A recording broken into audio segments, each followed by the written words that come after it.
Well, we are about halfway through with our summer sermon series on worship. And if you haven't been here, just briefly, what we're doing is preaching on worship, but not just saying, hey, what do we do in here in a service, in the worship service, but it's taking a step back, going a little higher, going a little deeper and saying, yes, but who is the God that we worship?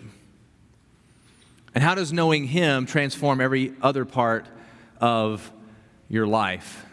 Because we can't value the object, we can't value the act of worship until we are in love with the object of our worship. That's what this series is about. That's what this passage in John 4 that you just heard is about. You heard the first verses 7 to 15. I'm going to let that stand as an introduction, and then I'm going to walk us through verses 16 to 30 and let us kind of see the story unfold together. So a little bit different, but that's how we're going to walk through the passage.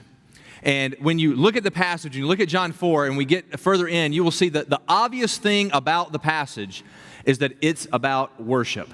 The word worship gets used 9 times in the space of 5 verses right in the middle. Here's what's not obvious about the passage. What isn't obvious is where and with whom Jesus chooses to give His most detailed, deep, in-depth teaching on worship that He ever does, right? So, because you think, now, if Jesus can teach on worship, where would He do that? Maybe in a church, maybe in a temple, maybe in a synagogue, maybe it's some holy, religious site somewhere. And who would he, give this teaching to? He would gather the angels around and teach the angels, or maybe lots of church people or religious people or saints. That's who He would give it to. It's the complete opposite. Jesus chooses to give us His most detailed, deep, rich teaching on worship in the middle of nowhere, backwoods country, next to a well, with one single individual, outcast, marginalized, impure, sinful Samaritan woman. And I think what He's doing is showing us, we want worship to be nice and neat and tidy and distant and not really mess with the real parts of our life. But Jesus says, if you're going to worship, if you're going to come to me, it will always come home to you. It will always come down into the real, everyday, nitty-gritty reality of your life.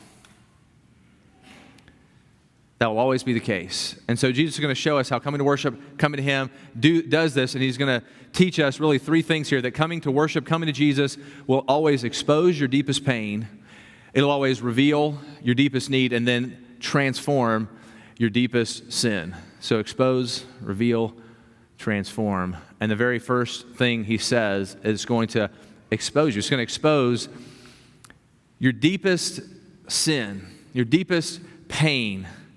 And so that's what He does with this woman. If you listen to the introduction, you saw Jesus starts talking to this woman, right? What's happening? What's going on in the passage? Well, Jesus is traveling. And he's hot, he's tired, it's the middle of the day, it's dusty, it's dirty, and so He sits down to take a rest. And He does it next to this little well, and a woman walks up, and he asks her for a drink, and they start this conversation. Jesus is engaging her and sharing about who He is. And if you listen, He tries all this whole metaphor analogy, right? Did you listen? He said, I'm the living water, and if you drink from me, you'll never be thirsty again. And she's kind of like, yeah, I'm not getting that. I don't know what you're talking about. And she's just totally not getting, so Jesus is going to change tacks. And this is where He starts to get personal. So it's a total, if you look at verse 16, and you see that He totally changes method here, right in the middle. He's talking about water, talking about living water. Then verse 16, He just says to her, kind of out of nowhere, Jesus said to her, go call your husband and come here. Now Jesus knows something about her. Jesus knows that she doesn't have a husband, but she's actually shacking up with a guy.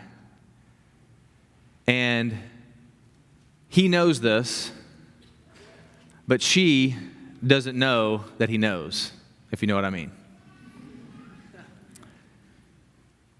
So she doesn't know. So what's she going to say when He says, go get your husband and come here? So He's starting to get really personal, right? Really in depth, really into her nitty-gritty everyday life. And so here's what she does. She answers truthfully, a little evasive though.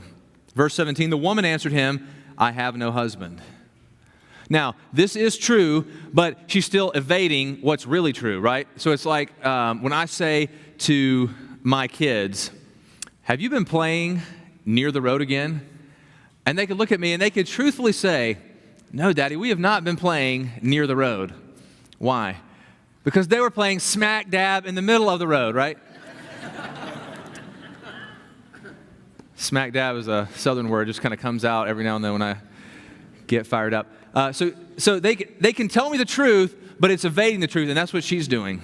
She's telling the truth, but she's being evasive. She's like being very politician-like here, and she's getting around it. And so Jesus knows the deal with this woman, just like any good parent knows kind of what's really going on with their kids in the road.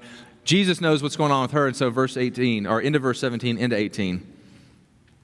Jesus said to her, you're right in saying, I have no husband, because you have had 5 husbands, and the one you have now is not your husband. And then almost tongue-in-cheek, he says, what you have said is true.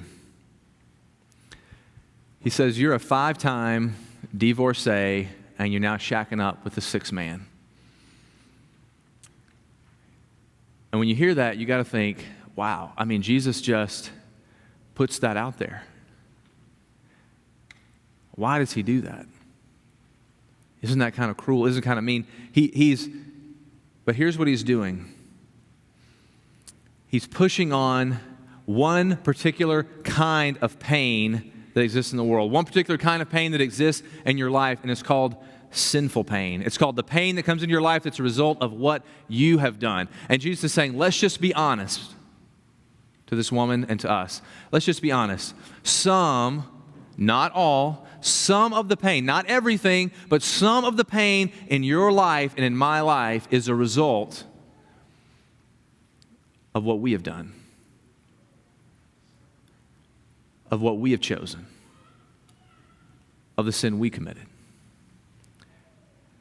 Not everything wrong with my life, not everything wrong with your life is your parents' fault, your culture's fault, your coach's fault. Jesus says, let's just be honest. Let's own our junk. Let's just be honest and say, some of it is our own deal. And that's how he's pushing on her. Now, you can tell this woman is in kind of emotional turmoil. She's in emotional pain because what do you do when somebody points out something like that? What do you do when somebody gets really personal with you, really close to you? They get into your business and you don't want them there, right? You don't think they have a right to be there maybe, or maybe they really don't have a right to be there, but they get too close, they get too personal. What do? I think I heard a couple of you say, I just punch them right in the face. There was some dialogue going on.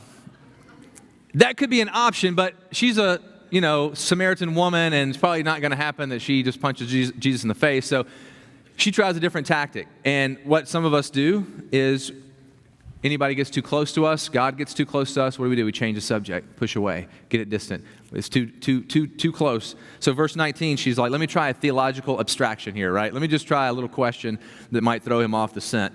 Verse 19, the woman said to him, Sir, I perceive you're a prophet. In other words, they're having this little word game, right? Jesus just said, what you said is true, even though it's not really true. And now she says, I perceive you're a prophet, because I don't know how you know that stuff about me, but you did. And so I'm going to go ahead and say, okay, there's something you got going there, but let me move on. Verse 20, our fathers worshipped on this mountain, talking about Samaria, this place of worship. But you say Jerusalem's the place that people ought to worship. This is a theological question. It was something debated for hundreds of years between Jews and Samaritans. But she's bringing it up because she's in pain. And it's not just sinful pain. It's not just her own pain. It's also another kind of pain that exists in the world, which is not the pain you cause, but the pain caused to you. It's a broken pain. A pain that comes from living in a broken world with broken people. Why do I say that? Why? Because look at who she is. Let me just run down the list of kind of who this person is. Number one, she's a woman. You say, well, so what? A lot of women. What does that mean? Well, look, even today, even in our day, the United Nations just recently published a study that said there are very few nations, cultures, places, tribes, anything that are women friendly. that all over the world, what we see is women being oppressed, being degraded, being subjected, being objectified. And that's all over the world today. This is 2,000 years ago when it was even much different. In that day, in Jesus' day, this woman, she's a woman, a woman was a second-class citizen. A woman was considered more property than person. A woman was considered maybe a sex object. A woman was not allowed to testify in court because her testimony was not considered valid because she was considered to be too emotional to tell the actual, recount truthfully the events that happened. There was a prayer that went around that said, thank you, God, that you did not make me a woman. That's just the first thing. The second thing is, she's a Samaritan. And you say, well, what does that mean, Samaritan? Samaritans were a different race, and they were a despised race. They were considered to be an impure race. They were considered to be an inferior race. If you're a Harry Potter fan, and she was like a muggle, right? We got a few Harry Potter fans. She was like a muggle. She was like a half-breed. And so all of her life, not only she experienced misogyny and oppression for being a woman, but she'd experienced severe racism. Severe racism. And then look at just her life. Look at the pain in her life, right? She's been married 5 times. So what this says is that 5 times in her life, 5 times a man has come to her, has looked at her and said, I love you, I want to be with you, I'm committed to you, I'm staying with you, married her, slept with her, and then said, I want nothing else to do with you. That'll create pain. And then,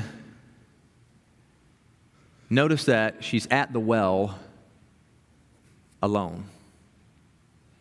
Now you can see there's a lot of passages in the Bible that talk about people going to a well, especially in Genesis. Just go look at them up sometime. You'll see that every time it happens, there is a community of women at the well. Because it's something you did together, something you did as a community, something you did with your friends to go get water and come back. She has no friends. And did you see, this is verse 6, you see in verse 6 what time of day it was? Verse 6 says 6th hour. The 6th hour was noon. 12 o'clock. Now, let me ask you a question. If you have to walk several miles both ways in the desert heat and carry a 50-pound jar of water, what time are you not doing that? The middle of the day. You're not doing that in the noon heat. You're going to do it early in the morning, late at night. And see, the other reason you didn't go alone is because it was too dangerous. That's where it was the kind of place where bandits and robbers and murderers waited to prey on someone who would go by herself. So the big question here is, what in the world is this woman doing here alone by herself? Why is she willing to risk the bandits and the murderers and the marauders and the searing noonday heat in the desert? Why? Because all those things are less painful than the condemnation and the self-righteousness and the glances and the gossip and the mocking and the scorn that she would have received from everybody else because of who she was.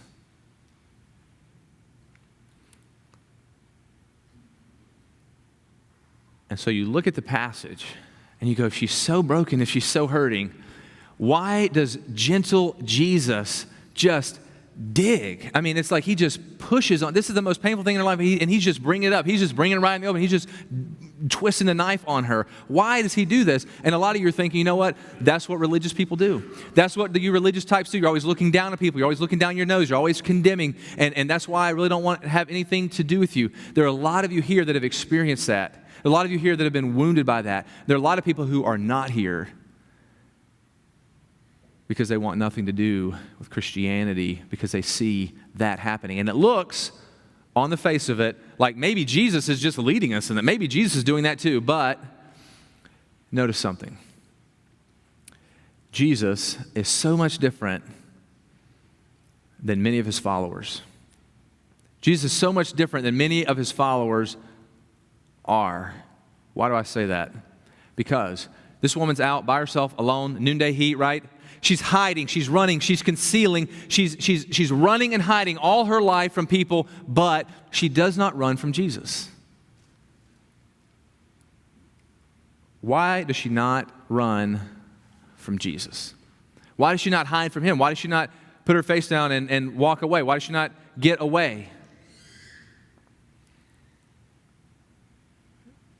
It's because Jesus looked at her. He spoke to her. He engaged her. He talked to her. He asked her questions. He valued her. He expressed his own personal need to her. Give me a drink. He sat down with her. He humanized her. For the first time, maybe in a long time, he treated her as more than an object, more than property, but as a human being created in the image of God and loved by him. And so it compels her, and it just draws her in. And I don't care who you are, where you come from, what you believe, if you're Christian or not Christian, you would die, you would long, you would kill to have someone look at you like that. To look into the deepest, darkest places in your heart and go, I see all that, I know all that, and still love you with unconditional love.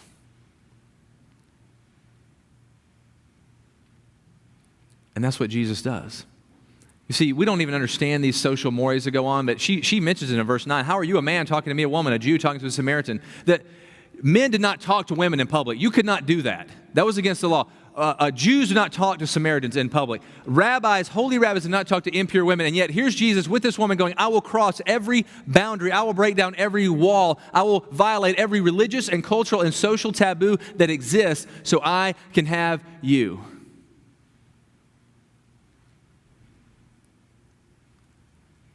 And I wonder if some of you have ever experienced Jesus like that. If he's just been an abstraction, just been out there, not really, distant out. Or do you see him saying, I will cross every boundary. I'll tear down every wall.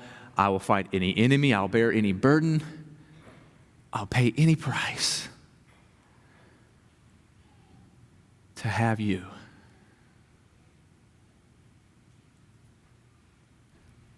And yet we would keep Jesus at arm's length. We'd push him to a distance. Don't get too personal. Don't get too real. I don't want to deal with that issue. I'm fine. I'm doing good. Don't dig in there. And see, sometimes we even talk about it in worship. We come to worship and say things like, we're coming to worship. So when you come to worship, leave your distractions outside. Leave those at the door. Leave your fears and your doubts. You were just coming in here to worship. Don't have to bring in your suffering and all that kind of stuff. Really? You walk in the door and it creates like a force field. This is like a reality-free zone here where you can just, no. And this is so liberating because what he's saying is, if you can't bring your pain and your wounds and your shame and your sin and your suffering and your fear and your doubts and your emotions, if you can't bring that in and give it to Jesus as an act of worship, then what relevance does your faith have to everyday life? And so he's calling us to do that. And the question is, why do you keep hiding from him? What do you keep concealing? What are you pretending isn't there? Jesus is saying, I want to expose that, but not to hurt you, to help you.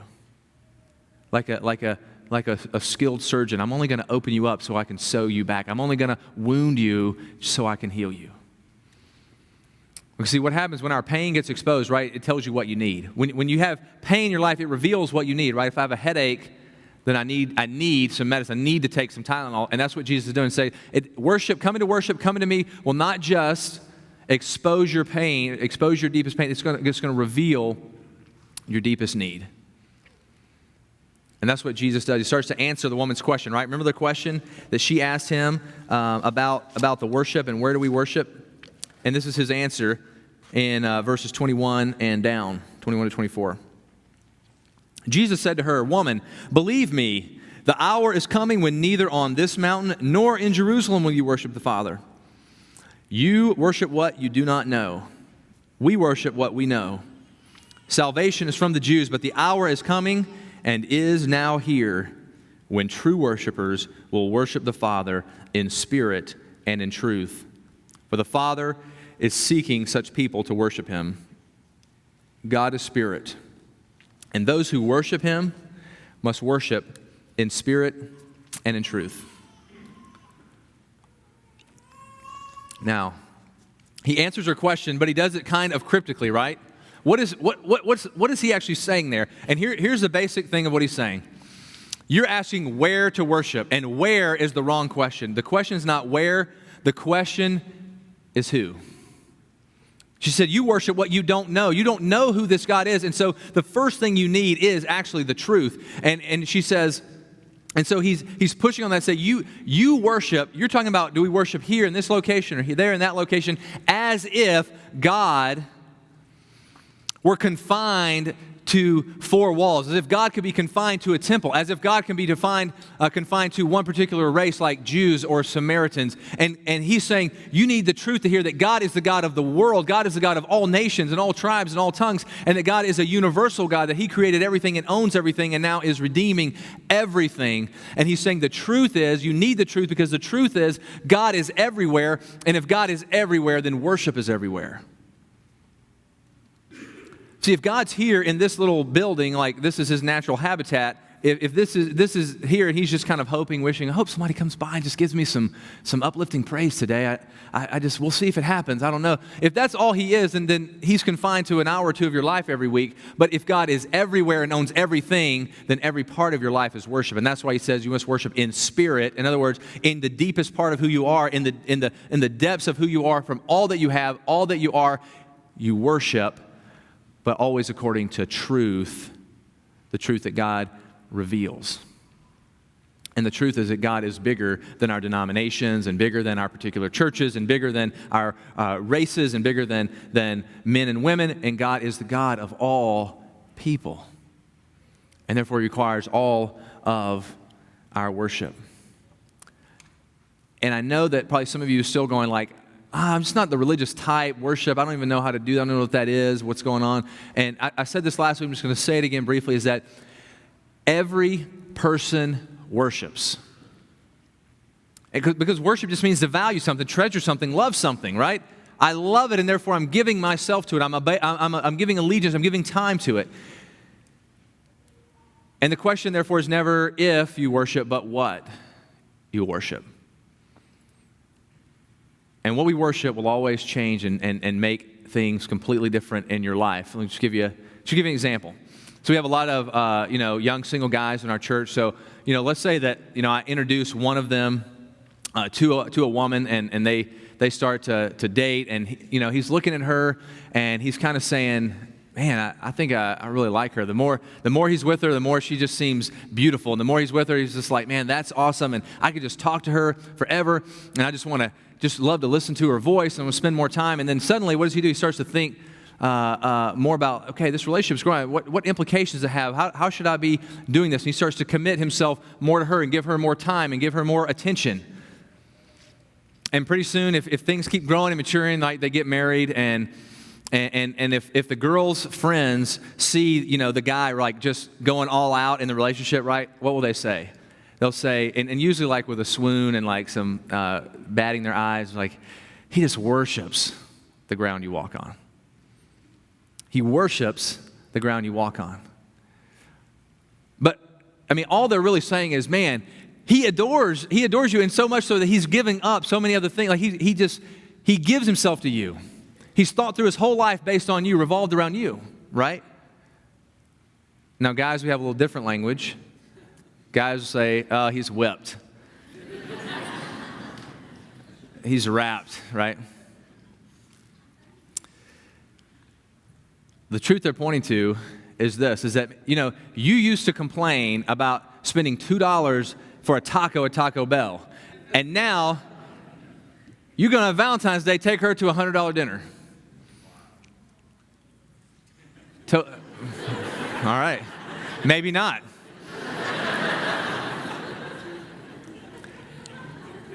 If you see it, what you're saying is he values her so much that he's willing to sacrifice time with the guys, the video games, the money. He's willing to sacrifice in order to be with her because he loves her.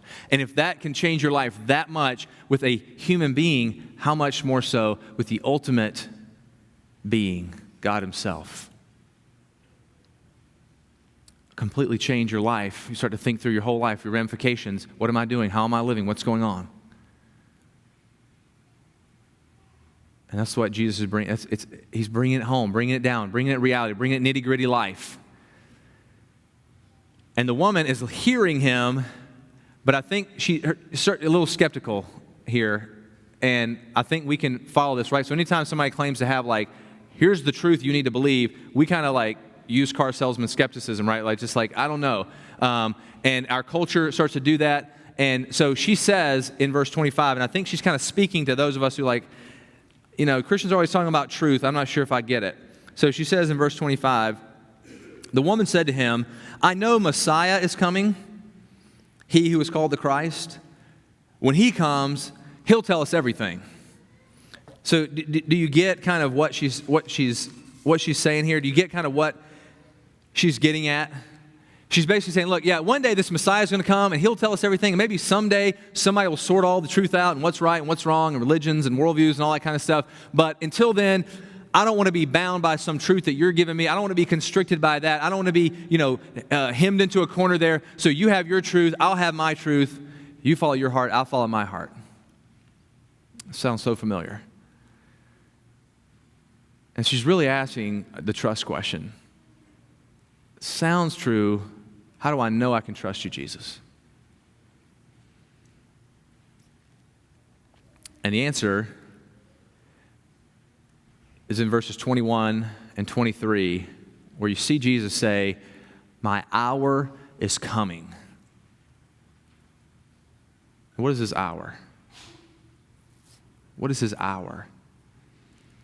All through John, when Jesus says my hour, every time he's referring to the cross. When he'll go to the cross, the hour, the time in which he'll go to the cross and pay for sin. And when he says my hour is coming, this is what he's pointing to. How can you trust? How do you know Jesus is telling the truth? How do you know that that's true and all these other things aren't true? Here's why. Because see, if Christianity had a God, if the God of Christianity, if he was abstract, if he was just up there somewhere and throwing down abstractions saying, here's my rules, do this, don't do that, live like this, don't live like that, surrender yourself, sacrifice yourself, adjust yourself to me, and everything was like that, then, that's kind of a hellish, one-way, abusive relationship.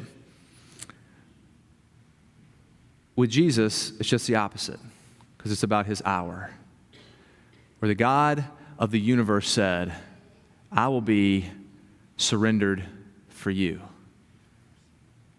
I'll be bound for you. The freest being in the whole universe, God himself said, I will be bound and nailed to a cross for you.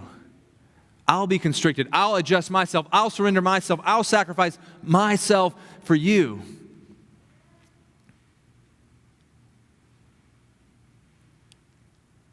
How do we know that what Jesus says is true? It's because he didn't ask you to pay the ultimate price. He confirmed his words by paying the price himself. And that's why Jesus can say, see, in verse 26, suddenly he makes it totally real for her. She says, I don't know if I can believe this stuff, but when the Messiah comes, he'll tell us. And verse 26, it's like this amazing moment. It's like, wait for it. And Jesus says, I who speak to you am he. And suddenly the truth is personal. The truth is not out there. It's not a proposition. It's looking her square in the eye. Christianity, truth is personal, and so personal that God himself was willing to come and bind himself on a cross for us. Our deepest need is that we not only have the truth, but we love the one who is the truth, the Messiah.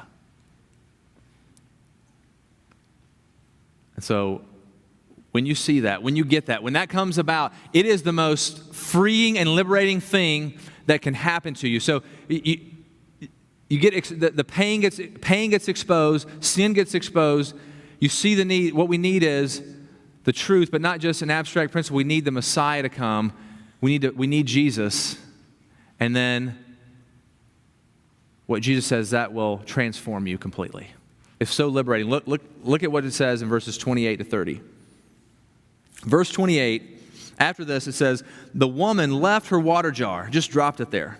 And she went away into town and said to the people, come see a man who told me all that I ever did. Can this be the Christ? And they went out of the town, and they were coming to him. Do you see this? This is incredible transformation. It's not just surfacey. It's not just behavior modification. This is complete transformation.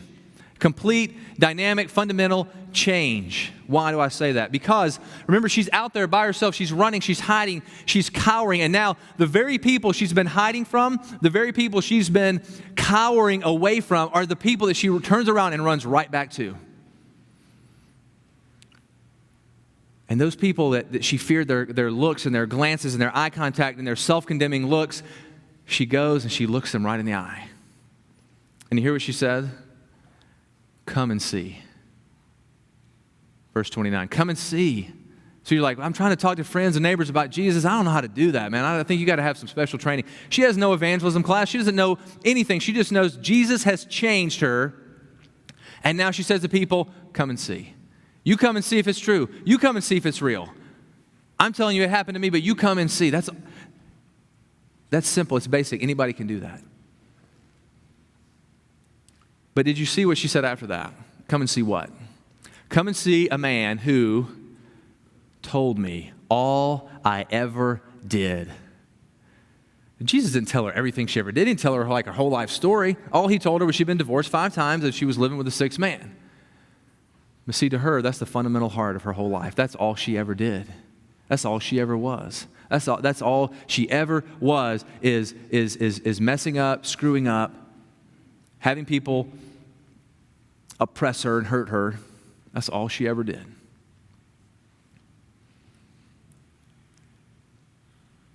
And the beautiful thing about that is that's the very thing that she's telling people about.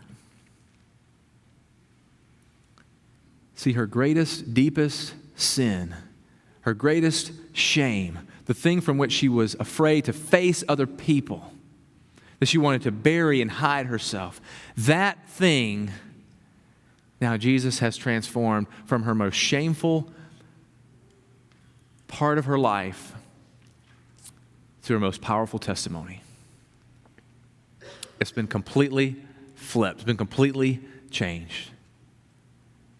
Can you imagine how freeing, how liberating it is for Jesus to take, that Jesus could take, the darkest, deepest, most shameful parts of your life, the most searing losses, the most shameful sin, the most painful things, and then just flip them and make them a testimony, make them the most powerful part of your story of what God and His grace has done in your life.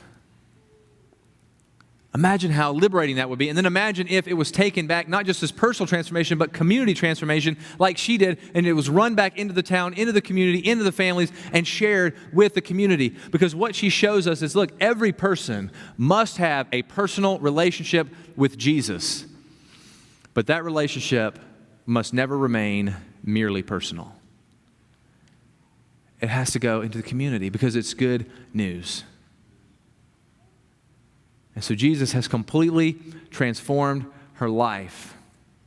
And some of you are seeing that and going, yeah, Jesus, I've always kind of been a Christian. I've always kind of been to come to church. I've been coming to church 20 years, 30 years. But Jesus is abstract to you. He's out there. There's been no transformation, no personal change. And some of you, even right now, for the first time, are feeling drawn to Christ. Man, I want that. I want that to be the case in my life. He says the way you get that is not first and foremost by Jesus saying, you expose your pain to me. But it's because Jesus, the Son of God, said, I'm exposing myself to your pain, to your sin, to your shame, so that you and I can look at his hour at the cross and say, there, my sin, my pain, my shame, absorbed, taken, and paid for in the great hour of the Messiah. And then we'll begin to worship Jesus and see all of our life transformed. Let's pray.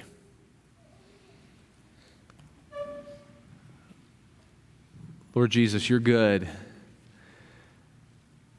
Sometimes the way that you express your goodness is difficult. It's like a master surgeon, and you have to operate, you have to cut, you have to wound.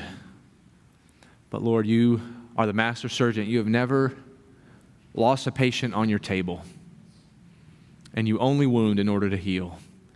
You only cut in order to mend. And so I pray, God, that we would experience you coming into the deepest, darkest realities of our life, to the everyday nitty-gritty parts of who we are. That you would change us. That you would redeem us. That you would transform us, Lord. That you would bring some right now, even to faith for the first time. That you would bring many of us, Lord, into a more mature, deeper, growing, sanctifying relationship with you. Lord, do your work by the power of your Spirit even now, even as we prepare to come to the table. We thank you that you're present, that you're at work, and you're transforming our lives to the worship of your Son, Jesus Christ, in whose name we pray. Amen.